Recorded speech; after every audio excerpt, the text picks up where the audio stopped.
লোটে মাছের প্রিপারেশানে কড়াইতে তেল দিয়ে দিয়েছি। এবার কি দেবো আমি? কালো জিরে দেবো। কালো জিরে,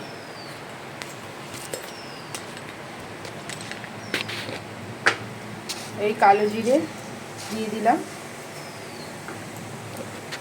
তেল গরম হয়ে গেছে।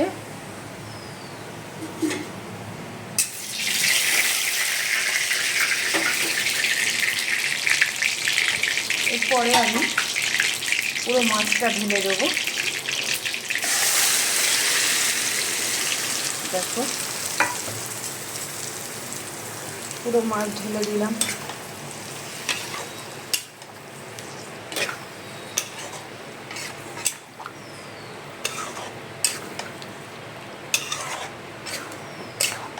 এরপরে এটা এরকম করে কষতে কষতে কষতে কষতে যখন ভুনো হয়ে যাবে তখন আবার আপনাদেরকে দেখাবো, তুলে ধরবো।